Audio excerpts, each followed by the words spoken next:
सभी साथियों को मेरा नमस्कार। जैसा कि आप सभी लोग जानते हैं, आजकल हम आप लोगों के साथ एक्टिव पैसिव वॉइस को एक डिटेल्ड एक्सप्लेनेशन के साथ डिस्कस कर रहे हैं। तो आज का यह जो वीडियो लेक्चर है 3rd नंबर का है। इससे पहले हम 2 वीडियो लेक्चर आप लोगों को प्रोवाइड कर चुके हैं। आज इसमें हम काफ़ी एडवांस स्ट्रक्चर्स को आप लोगों के समझ कवर करेंगे और आज आप जानेंगे कि एजेंट से पहले कब प्रीपोजिशन बाय का प्रयोग होता है, प्रीपोजिशन टू का प्रयोग कब होता है, प्रीपोजिशन एट का प्रयोग कब होता है, प्रीपोजिशन विद का प्रयोग कब होता है, प्रीपोजिशन इन का प्रयोग कब होता है। आज आप इस वीडियो में जानेंगे कि जो कनेक्टिंग वर्ड व्हेन है, इसे हम किस प्रकार के सेंटेंसेज में यूज करते हैं। तो यह वीडियो आप लोगों के लिए काफ़ी यूजफुल होगा। तो साथियों, आइए बिना समय वेस्ट किए हुए इस वीडियो को शुरू करते हैं।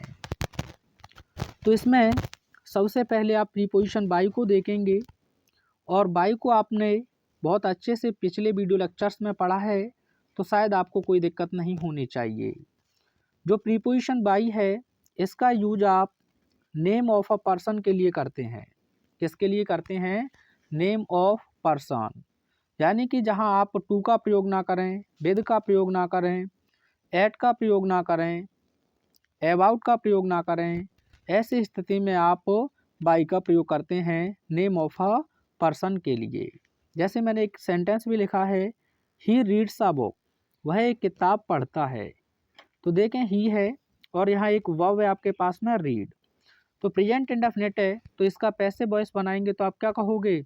एक किताब उसके द्वारा पढ़ी जाती है। तो सबसे पहले आप लिख देंगे अ बुक, अ बुक। अब आप देखें ये प्रेजेंट इंडेफिनिट है, तो आप प्रेजेंट कॉन्टिन्यूअस की हेल्पिंग वर्ब लेंगे। तो बुक सिंगुलर है, तो आप लिख देंगे यहाँ इज। थर्ड फॉर्म की बात करें तो ये हो जाएगा आपका रेड। आगे आप लिख देंगे प्रीपोजिशन वाई। क्या लिख दोगे? वाई। और ही का आप जानते हैं किसका प्रयोग करेंगे, इसका ऑब्जेक्टिव केस हिम। तो ये तो आपने पढ़ा है, यहाँ मैं आपके बिल्कुल भी समय बर्बाद नहीं करूँगा। तो आइए अब आप देखेंगे प्रीपोजिशन एट का प्रयोग हम कब करेंगे। किसका प्रयोग साथियों? प्रीपोजिशन एट का। तो समथिंग के लिए करते हैं हम इसे। किसके लिए करते हैं? समथिंग के लिए। यानी कि पजेसिव एडजेक्टिव के बाद में कोई भी आपको नाउन दिया जाएगा जो अपने आप में लिविंग नहीं होगा। बात समझ में आई? उसे आप कह देंगे क्या? समथिंग, यानी कि कोई वस्तु। अब इसका प्रयोग किस किस के लिए करेंगे आप? ये फिक्स वर्ब्स हैं, इनके साथ में आपको प्रीपोजिशन एट ही रखना है, इनके साथ बाय का प्रयोग नहीं करेंगे। जैसे कि सरप्राइज्ड हो गया, शॉक्ड हो गया, एस्टोनिश्ड हो गया। इन तीनों का एक ही सेंस होता है, आश्चर्यचकित होना या अचंभित होना।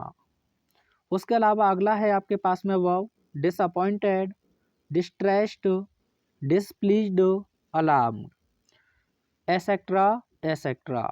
ये जो 4 वर्ब हैं, इनका मतलब होता है चिंतित या एक प्रकार से निराश। इनके साथ में आपको प्रीपोजिशन बाय नहीं लगाना है, इन सभी के साथ आप रखेंगे प्रीपोजिशन एट। ध्यान रखोगे साथियों? आप चाहो तो इसका स्क्रीनशॉट ले लें और देखिए 2 क्वेश्चंस आप लोगों के समक्ष हैं, इनको बनाने का प्रयास करें। इसमें फर्स्ट सेंटेंस है आपका हिज डेथ शॉक्ड मी, यानी कि उसकी मृत्यु ने मुझे अचंभित कर दिया। तो साथियों ये पास्ट इंडेफिनिट है, आपको अब तो पहचानना आ गया होगा। तो सबसे पहले आप ऑब्जेक्ट को सब्जेक्टिव केस में लेकर आएंगे, तो मी का हो जाएगा आई। अब ये पास्ट इंडेफिनिट है जिसमें आपको पास्ट कॉन्टिन्यूअस की हेल्पिंग वर्ब लिखनी है। तो पास्ट कॉन्टिन्यूअस की हेल्पिंग वर्ब होती हैं वॉज या वर। अब आई के साथ आप वॉज का प्रयोग करेंगे और थर्ड फॉर्म आप लिख देंगे शॉक्ड, क्योंकि ईडी लगाए तो आप समझ जाओ वो रेगुलर वर्ब है जिसका सेकंड और थर्ड फॉर्म एक समान होता है। अब इसके साथ आपको बाय नहीं लगाना है, आपको लगाना होगा एट। क्या लगाना होगा? एट। और आगे लिख देंगे आप हिज डेथ। अब यहाँ ध्यान से देखें आप, पजेसिव एडजेक्टिव के साथ में आपको क्या दिया गया है यहाँ? तो आप कहेंगे सर नाउन। क्या दिया गया है? नाउन। डेथ क्या है? नाउन है। तो आई वॉज शॉक्ड, मैं अचंभित हो गया, एट हिज डेथ, यानी कि उसकी मृत्यु पर। कोई दिक्कत है तो बताओ, आप कहेंगे नहीं।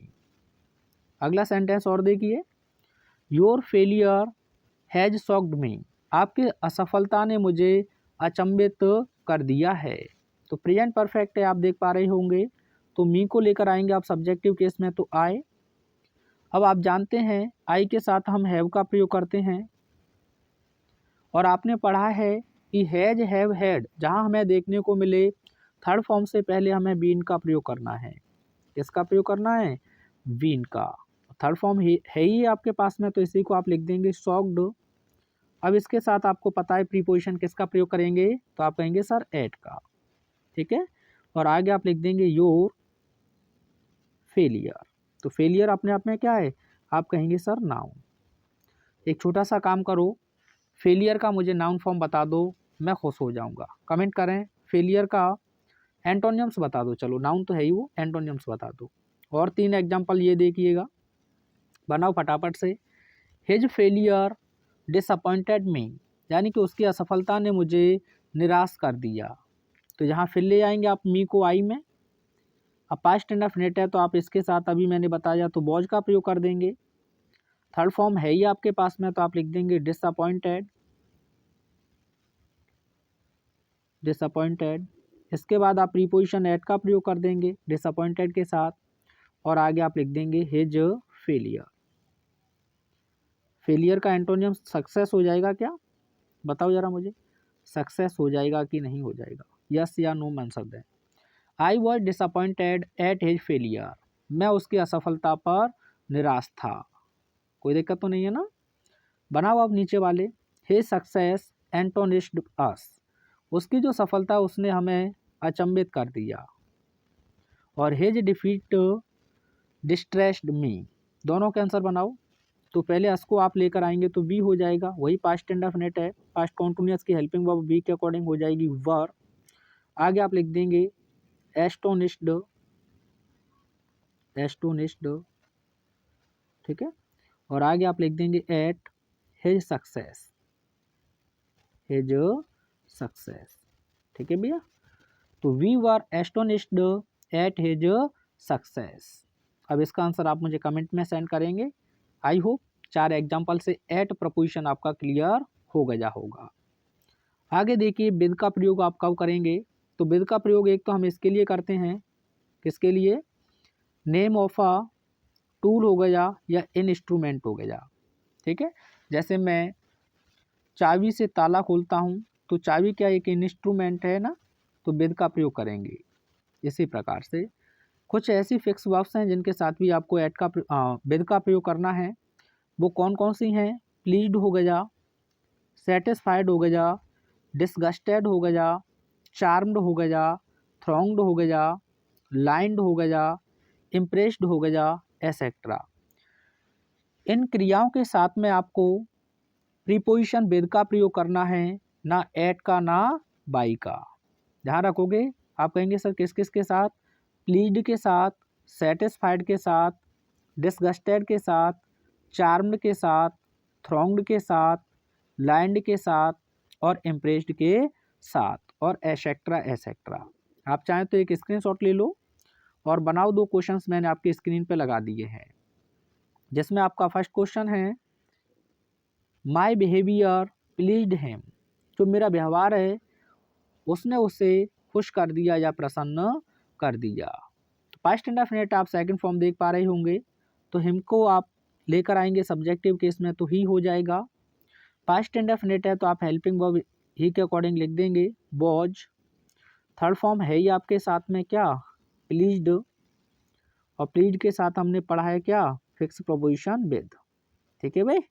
और आगे आप लिख देंगे माय बिहेवियर, बिहेवियर। और जो आपका एजुकेशन है, ऐसे वर्ड हैं जिनमें आपके 5 वोवेल आते हैं, आप देख पा रहे हो AEIOU। तो he was pleased with my behaviour. किसी को कोई दिक्कत है तो बताओ, नहीं होनी चाहिए ना।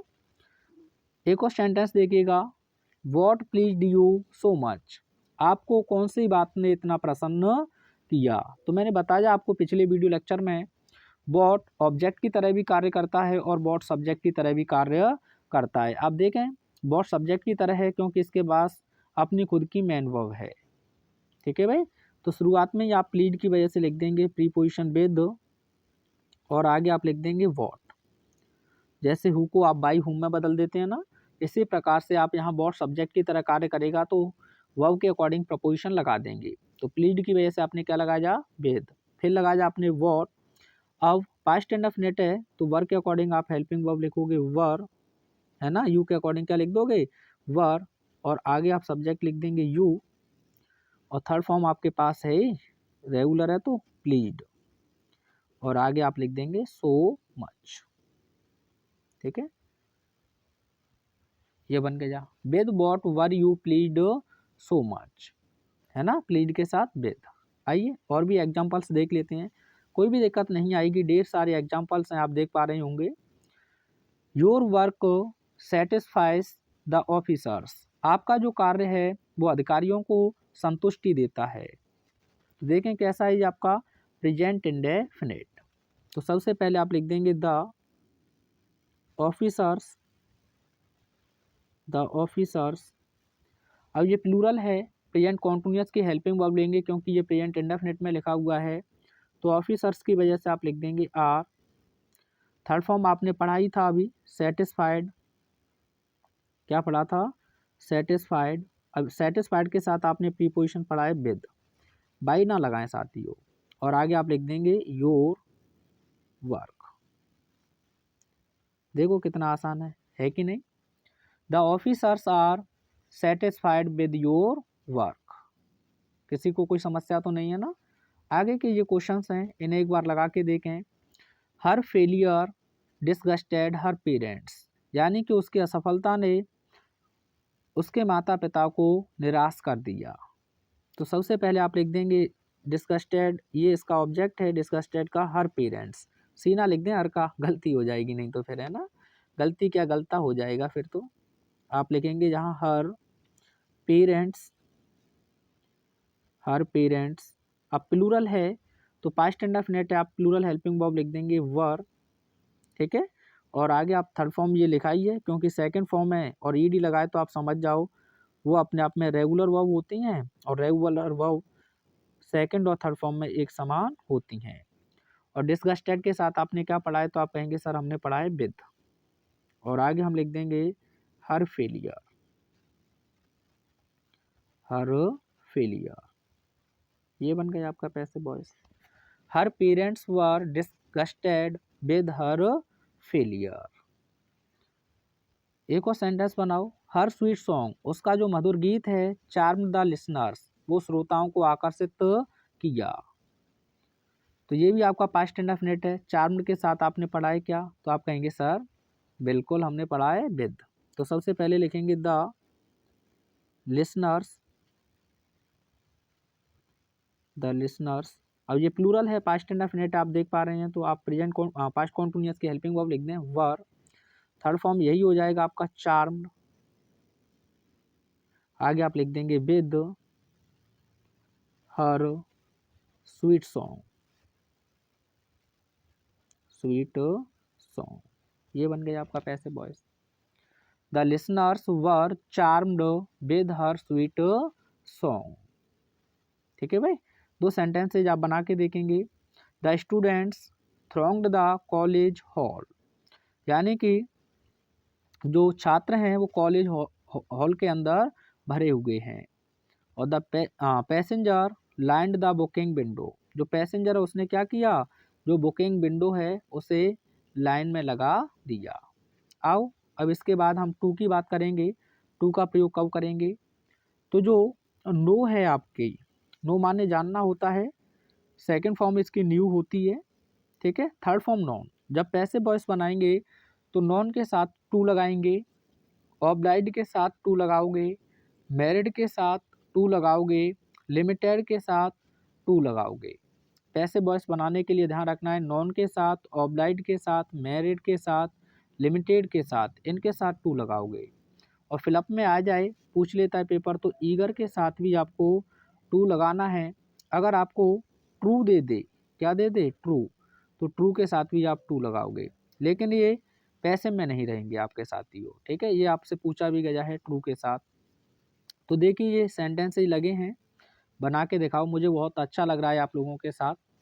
I know you very well, मैं आपको बहुत अच्छे से जानता हूँ, प्रेजेंट इंडेफिनिट है। तो यहाँ देखें आई सब्जेक्ट है, फर्स्ट फॉर्म लिखा है आई के साथ में, यू इसका ऑब्जेक्ट है। वेरी वेल से मत बना देना, ये तो एडवर्ब है, ठीक है। कैसे जानते हो, बहुत अच्छे से, एडवर्ब ऑफ मैनर। तो यू से बनाओगे आप, प्रेजेंट इंडेफिनिट है तो प्रेजेंट कॉन्टिन्यूअस की हेल्पिंग वर्ब ले लो, यू के अकॉर्डिंग आप लिख देंगे आर। थर्ड फॉर्म लिख दो तो आपके सामने लिखा है नॉन, ठीक है भैया। और नॉन के साथ आपको क्या लगाना होगा बताओ जरा सर मुझे, तो आप कहेंगे सर टू, और आई का आप क्या कर देंगे, मी, और लास्ट में आप लिख देंगे वेरी वेल, वेरी वेल। अगर आप लास्ट में ना लिखना चाहें तो वेरी वेल को नॉन के बाद भी लिख सकते हैं, यानी कि you are known very well to me, यहाँ भी बेहतर रहेगा आपका ये, ठीक है। यानी कि आपको मेरे द्वारा बहुत अच्छे से जाना जाता है। एक और सेंटेंस मैं दे रहा हूँ, इसे बना के दिखाना आप। ही नोज मी वेल, वह मुझे अच्छे से जानता है, इसे कमेंट में सेंड करें। प्रेजेंट इंडेफिनिट रखा है जिससे कि आपको समस्या ना हो, बस मी के संग आप आई लगाओगे। ही नोज मी वेल, बनाओ इसका पैसिव वॉइस। अगला सेंटेंस देखिएगा, ही विल ऑब्लाइज मी, वह मेरा आभारी रहेगा। तो फ्यूचर इंडेफिनिट है, तो आप जानते हैं बिल और सेल अगर हमें दिया है तो आई और बी के साथ सेल और सभी के साथ बिल, थर्ड फॉर्म से पहले बी का प्रयोग करते हैं। तो यहाँ मी आपका ऑब्जेक्टिव केस है, जैसे सब्जेक्टिव केस में लाएंगे तो आई के साथ आप लिख देंगे यहाँ सेल, थर्ड फॉर्म से पहले आपको लगाना होगा बी, थर्ड फॉर्म हो जाएगा आपका ऑब्लाइड, क्या हो जाएगा साथियों, ऑब्लाइड। और इसके साथ में आप जानते हैं किसका प्रयोग करना होगा, प्रीपोजिशन टू का, और ही का क्या हो जाएगा, हिम। तो क्या बना, आई शैल बी ऑब्लाइड टू हिम, मैं उसका आभारी रहूंगा। कोई दिक्कत तो नहीं है ना, आप कहेंगे जी बिल्कुल नहीं। बनाओ एक सेंटेंस और आपको दिया है, he married N old women, उसने एक बुजुर्ग महिला से विवाह किया। पैसे का चक्कर है बाबू भैया, ठीक है। तो आप देखें पास्ट इंडेफिनिट है और मैरिड का ऑब्जेक्ट है एन ओल्ड वुमेन, तो यही आप लिख देंगे N old women. Past indefinite है तो आप इसके अकॉर्डिंग लिख देंगे वॉज। अब देखो सेकंड फॉर्म ही है वो, तो अपने आप में ईडी लगाए तो आप समझ जाओ कौन सी फॉर्म है, आप कहेंगे सर थर्ड फॉर्म भी मान लेंगे इसी को, मैरिड है नहीं मान लेनी है क्योंकि पैसिव में, ठीक है। और आगे आप लिख देंगे टू हिम। ईडी वाली जो फॉर्म होती हैं आप समझ जाना, सेकंड और थर्ड फॉर्म एक समान होती हैं। तो an old women was married to him, यानी कि एक बुजुर्ग महिला से उसके द्वारा विवाह किया गया। ये क्वेश्चन अच्छा है, आप ध्यान से देख पा रहे हो तो। आई नो, मैं जानता हूँ, वॉट यू वॉन्ट टू से, तुम क्या कहना चाहते हो। कैसे बनाएंगे, अब जरा सोचो थोड़ी देर के लिए। तो मैंने आपको ट्रिक बताई थी कि अगर आपको ऑब्जेक्ट का पता लगाना है तो क्रिया के पास में वॉट या हुम से क्वेश्चन कर दो। आई नो, मैं जानता हूँ, क्या जानता हूँ, यानी कि जो कुछ तुम कहना चाहते हो। तो ये आपका सबऑर्डिनेट क्लॉज है जो पूरा का पूरा ऑब्जेक्ट की तरह कार्य कर रहा है, तो इसी को आप सबसे पहले लिख दें। क्या लिख देंगे साथियों, वॉट यू वॉन्ट टू से, ये हो गया आपका क्या, ऑब्जेक्टिव केस पूरा क्लॉज।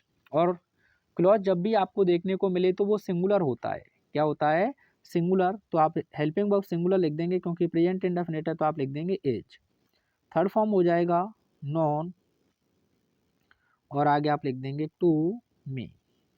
बन गया, देखो कितना अच्छे लेवल का क्वेश्चन था, है ना, शायद पहली बार आपने पढ़ा होगा। व्हाट यू वांट, यानी कि जो कुछ तुम चाहते हो, टू से कहना, इज नॉन टू मी, उसे मैं जानता हूँ। कोई दिक्कत है किसी को तो बताओ, नहीं है ना। अगर ऐसा आपको दिया जाए जिसमें आपको एक सबऑर्डिनेट क्लॉज दिया है किसी वर्ब के ऑब्जेक्ट के रूप में, तो उसे आप सबसे पहले लिख देंगे और ये सिंगुलर ही माना जाएगा। अब आते हैं हम अबाउट की तरफ साथियों। अबाउट का प्रयोग आप कब करोगे, तो आपको ध्यान रखना है वरीड के साथ हम अबाउट का प्रयोग करते हैं। किसके साथ? वरीड के साथ। ठीक है, जैसे कि यहाँ एक एग्जाम्पल लिखा हुआ है आपके सामने, इट वरीज मी, यानी कि यह मुझे चिंतित करता है। कोई भी चीज़ है जो चिंतित करती है या करता है। तो प्रेजेंट इंडेफिनिट है, मी को लेकर आ जाओ आप सबसे पहले सब्जेक्टिव केस में। तो आई के साथ आप जानते हैं तो एम का प्रयोग हो जाएगा। थर्ड फॉर्म हो जाएगा आपका वरीड। क्या हो जाएगा? वरीड। और वरीड के साथ आप लिख देंगे अबाउट, और ऑब्जेक्टिव केस में आप ले जाओगे it. I am worried about it. ठीक है भाई। अब एक सेंटेंस मैंने दिया है यहाँ, अगर आप देख पा रहे हो तो ये पूछा गया था, ही is worried about his father's illness, apostrophe S रहेगा। ठीक है, तो यहाँ अबाउट नहीं दिया था, उसने इन दिया था आपको। क्या दिया था? In. He is worried in his father's illness. तो ध्यान रखोगे वरीड के साथ आपसे ऐसे भी एरर पूछे तो आपको ध्यान रखना है क्या लिखोगे वरीड के साथ में? अबाउट। आओ क्वाइसी पैसिव वॉइस देखते हैं, और बड़े अच्छे टाइप के क्वेश्चंस हैं ये। ठीक है, आपको मज़ा आ जाएगा पढ़ने के बाद। वैन का प्रयोग कब करेंगे? कंडीशन तो ये है आपकी। तो देखो, सब्जेक्ट हो, उसके बाद लिंकिंग वर्ब टेस्ट हो, स्मेल हो, फील हो, और उसके बाद सब्जेक्ट कॉम्प्लीमेंट में आपको केवल और केवल एडजेक्टिव दिया जाए। क्या दिया जाए? एडजेक्टिव।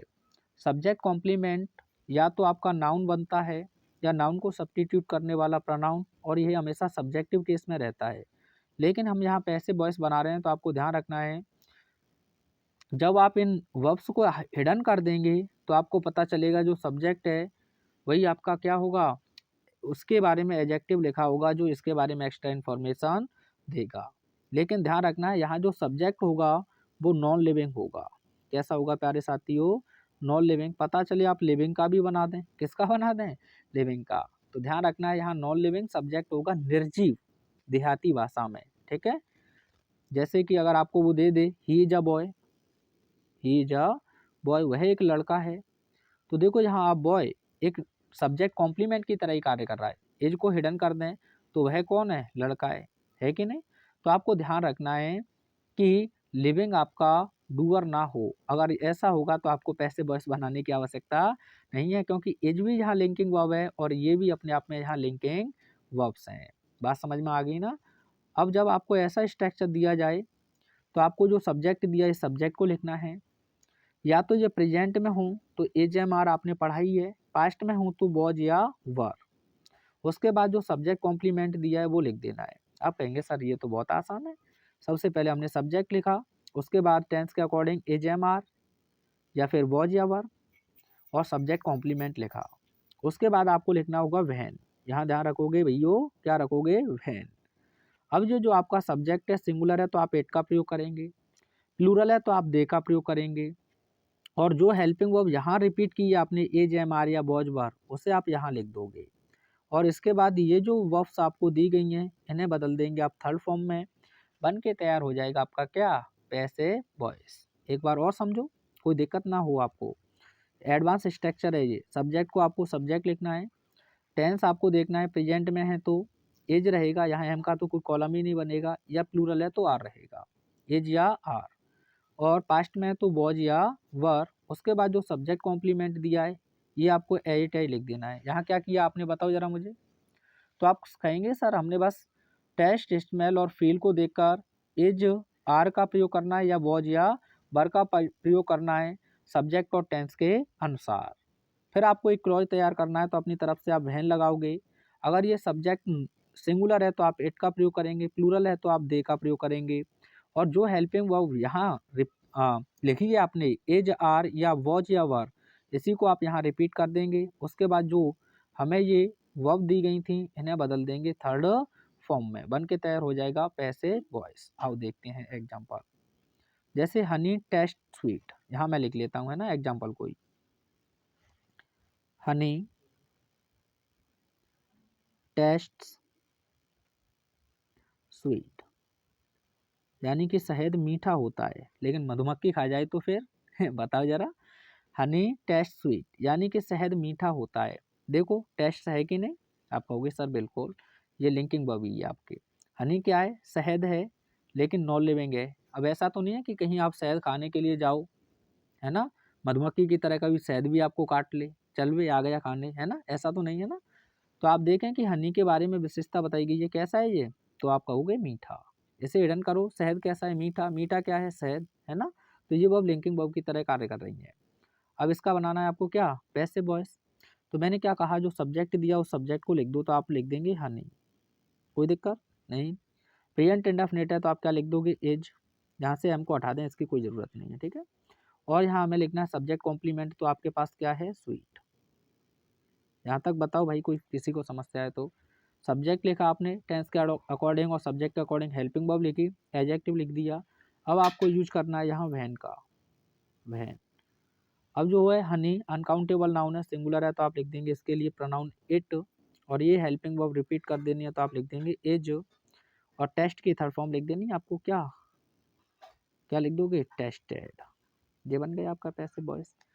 शहद मीठा होता है जब इसे चखा जाता है।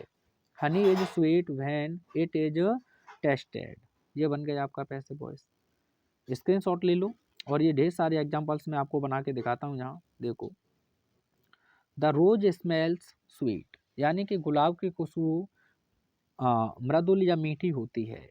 तो सबसे पहले आप देखें, ये नॉन लिविंग ही अपने आप में, ठीक है। और ये अपने आप में इसका एडजेक्टिव लिखा हुआ है, तो सबसे पहले आप लिखेंगे यहाँ द रोज। अब प्रेजेंट इंडेफिनिटी है तो आप लिख देंगे इज। क्या लिख दोगे? इज। एडजेक्टिव को आप लिख देंगे स्वीट। उसके बाद आप वैन से जोड़ देंगे। रोज के लिए प्रोनाउन लिखेंगे आप इट। टेंस प्रेजेंट में तो इस इट के अकॉर्डिंग फिर हो जाएगा इज। और थर्ड फॉर्म लिख दो, तो आप कहेंगे सर स्मेल्ट। क्या हो जाएगी? Smelt, SMELT। गुलाब सुगंधित होता है जब इसे सूंघा जाता है। बताओ किसी को कोई दिक्कत है तो? आप कहेंगे सर नहीं।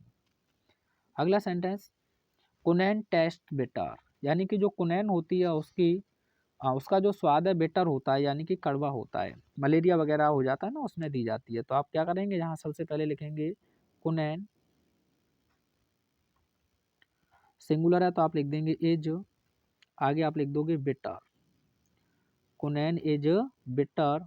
आगे आप लिखेंगे व्हेन, और इसके लिए आप लिख देंगे इट। और आगे आप लिख देंगे इज बेटर। हाँ, बेटर तो आपने लिख दिया। थर्ड फॉर्म लिखो टेस्टेड। क्या लिख दोगे? टेस्टेड। सही जा रहे हैं ना आपके? Quinine is better when it is tasted. इन दोनों की बना दो आप, ठीक है भाई। इन दोनों की बना दो। नेक्स्ट वीडियो में हम और भी एडवांस स्ट्रक्चर्स देखेंगे, ये जैसा कि आप देख पाओगे, ठीक है। द सरफेस फील सॉफ्ट और लेमन टेस्ट सोर, यानी आप बताओगे। और भी और ज़रूरत हो तो आप लिख सकते हैं मैंगो, मैंगो टेस्ट, टेस्ट, ठीक है। मैंगो टेस्ट स्वीट, ठीक है। बनाना ज़रा। इन सभी के कमेंट में सेंड करेंगे आप अपने आंसर्स को। वीडियो कैसा लगा कमेंट के माध्यम से एक बार अवश्य बताएंगे। मिलते हैं नेक्स्ट वीडियो में। Thanks for watching everyone.